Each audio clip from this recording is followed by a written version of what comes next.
Om Shanti. Good morning. आज बाबा की 4 अगस्त 2022 की वाणी है। आज बाबा ने 2-3 बातों पर ध्यान खिंचवाया। एक तो बाबा ने कहा एक साथ और दूसरा साथी, 2 चीजें हैं। साथी को हर बात बताया जाता है। जो दोस्त होते हैं, जिसको कहते हैं दोस्त मित्र, उसको हर बात बताते हैं। तो साथी का कभी साथ नहीं छोड़ते। लौकिक में भी कहते हैं ना, ये जीवन साथी है, उसका साथ अंत तक निभाते हैं। साथ फिर भी छूट सकता है, लेकिन साथी कभी नहीं छूटता। तो भगवान को अपना साथी बना लो, शिव बाबा को अपने साथ रखो और उसी को ही अपना साथी बनाओ। तो ये साथ कभी छूटेगा नहीं। और जिसको भगवान का साथ मिला हो, जिसको भगवान जैसा साथी मिला हो, उसका कोई कुछ बिगाड़ नहीं सकता। दूसरी बात, बाबा ने कहा कि भक्ति मार्ग में, दुनिया में, संसार में एक दूसरे के पांव पड़ने की रस्म है, पैर छूने की रस्म है। कन्या जब तक कन्या है, लोग उनके पैर छूते हैं। कंजकों में आप देखेंगे कन्याओं की पूजा करते हैं, लेकिन वही कन्या जब बड़ी होती है, शादी करती है, वो खुद दूसरों के पैर छूने लग जाती है। तो किसकी पूजा किया, किसके आगे नतमस्तक हुए? उनकी पवित्रता के सामने। तो यहां शिव बाबा ने कहा कि मेरे बच्चे भी किसी के पैर नहीं छूते, शिव बाबा के पैर नहीं छूते, क्योंकि शिव बाबा को तो पैर ही नहीं है। शिव बाबा तो अकर्ता है, अभोक्ता है, असोचता है। उससे कोई कर्म फल की इच्छा नहीं, और उससे तो वो तो बिंदी स्वरूप है। पांव तो मनुष्य के पड़ेंगे ना, शिव बाबा को तो पैर भी नहीं है, किसके पैर छुएंगे? इसलिए शिव बाबा ने कहा कि बड़ों का सम्मान करना अलग चीज है, चाहे छोटे हो चाहे बड़े हो, लेकिन पैर छूने की रस्म नहीं है। और तीसरी बात बाबा ने कहा कि तुम रूप बसंत हो, और तुम रूप बसंत अर्थात ज्ञान और योग दोनों को धारण करते हो। और मेरे जो भक्त हैं, मेरे जो बच्चे हैं, वो मंदिरों में मिलेंगे। लोग कहते हैं ना कि पात्र को देख करके दान करो। मेरे भक्त कहाँ मिलेंगे? जो मेरे भक्त हैं उनको ज्ञान दो, ताकि वो इस चीज को समझेंगे। इसलिए कहते आसामी को देख करके फिर देना चाहिए। अभी हम सुनते हैं बाबा की वाणी। सार है मीठे बच्चे, तुम्हें बाप समान रूप बसंत बनना है। बाप समान रूप बसंत बनना है। ज्ञान योग को धारण कर, ज्ञान योग को धारण कर, फिर आसामी देख कर दान करना है। जो इस दान के पात्र हो उसे दान करना है। प्रश्न है, कौन सी रस्म द्वापर से चली आती है लेकिन, ध्यान से सुनेंगे प्रश्न, कौन सी रस्म द्वापर से चली आती है लेकिन संगम पर बाप उस रस्म को बंद करवा देते हैं। उस रस्म को बंद करवा देते हैं। इसका बहुत सुंदर जवाब दिया बाबा ने। बाबा ने कहा, द्वापर से पांव पड़ने की रस्म चली आती है। एक दूसरे के पैर छूते हैं, गुरु के चरण धोकर पीते हैं। तो बाबा ने कहा ये रस्म चली आती है। बाबा कहते, यहाँ तुम्हें किसी को भी पांव पड़ने की दरकार नहीं।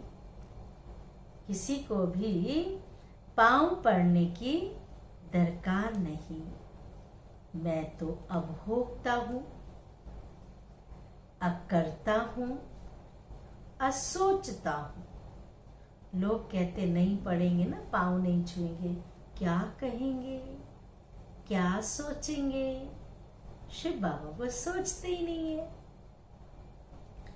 तुम बच्चे तो बाप से भी बड़े हो। आप सोचिए, बच्चे भगवान से भी बड़े हैं। क्यों बड़े हैं? क्योंकि बच्चा बाप की पूरी जायदाद का मालिक होता है। कहते हैं कि जब अनसुईया ने ब्रह्मा विष्णु शंकर को बच्चा बनाया तो बच्चा मां की आज्ञा के अनुसार ही कार्य करता था। शंकर जी बिना पूछे सती अनसुईया से कहीं जाते तक भी नहीं थे। तो बच्चा माना आज्ञाकारी बच्चा बनना है ना, तो पूरे जायदाद का मालिक होता।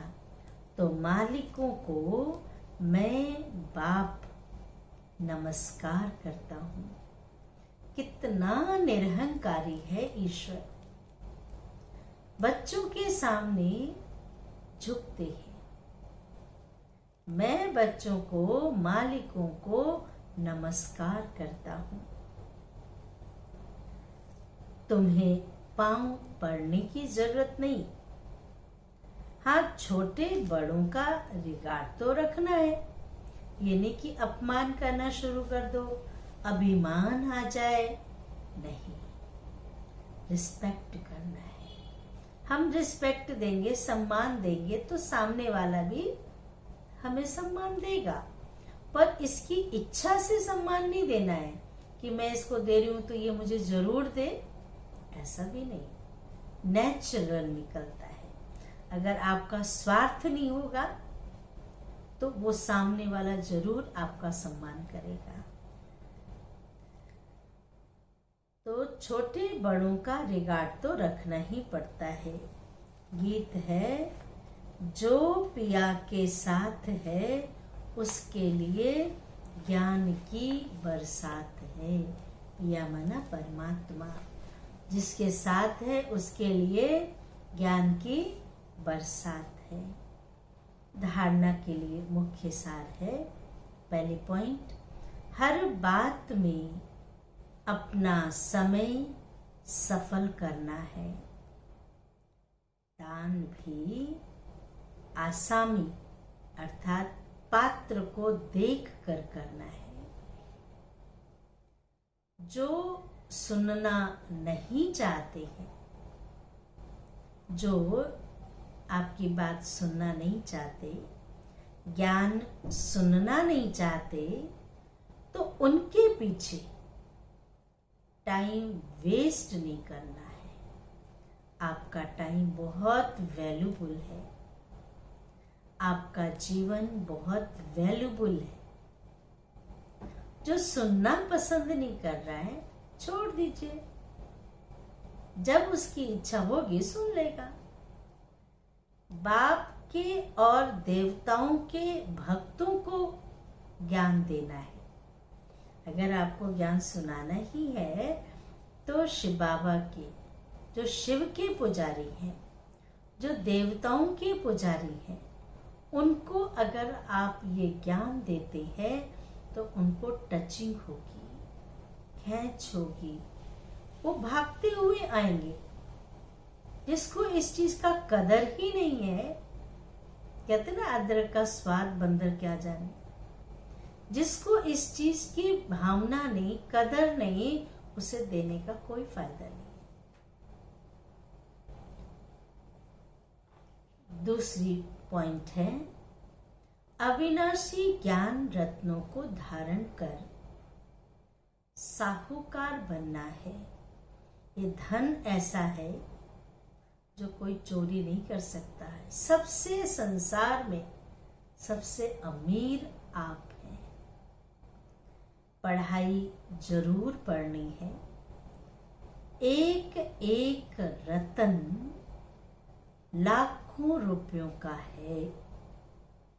एक एक रतन लाखों रुपयों का है, इसलिए इसे धारण करना और कराना है। ये रतन है, वरदान है। हर कर्म में बाप का साथ साथी रूप में। हर कर्म में, ये लाइन ध्यान से सुनेंगे, हर कर्म में बाप का साथ, भगवान का साथ साथी रूप में अनुभव करने वाले सिद्धि स्वरूप भव।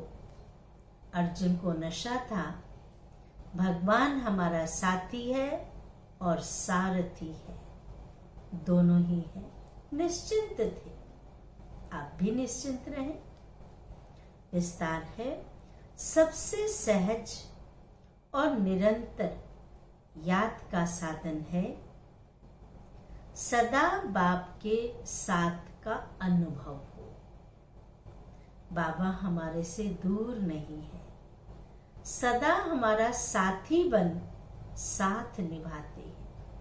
नेचुरल याद रहेगी। साथी को याद करने की मेहनत नहीं करनी पड़ती है। साथी तो स्वतः याद रहता है क्योंकि वो साथ रहता है। साथ की अनुभूति याद करने की मेहनत से छुड़ा देती है। भूला उससे जाता है जो साथ हो ही ना हमारे। वो तो 24 घंटे हमारे साथ है, साथी बन के घूम रहा है, मेरा हाथ अपने हाथ में ले रखा है, कैसे भूलेगा वो। जब साथ है तो याद रहेगी ही, लेकिन ऐसा साथ नहीं कि सिर्फ साथ बैठा है, लेकिन साथी अर्थात मददगार। साथी अर्थात मददगार। साथ वाला कभी भी भूल सकता है। साथ वाला जो हमारे साथ है वो कभी भी भूल सकता है, लेकिन साथी कभी नहीं भूलता। आपने बनाया भगवान को अपना साथी, तो हर कर्म में बाप ऐसा साथी है जो मुश्किल को भी सहज करने वाला है। ऐसा साथी है कि मुश्किल को भी सहज करने वाला है। ऐसे साथी के साथ का सदा अनुभव होता रहे। ऐसे साथी के साथ का सदा अनुभव होता रहे तो सिद्धि स्वरूप बन जाएंगे। स्लोगन है, विशेष आत्मा बनना है तो विशेषता को ही देखो। विशेष आत्मा बनना है तो विशेषता को ही देखो और विशेषता का ही वर्णन करो। अच्छा, ओम शांति, ओम शांति, ओम शांति।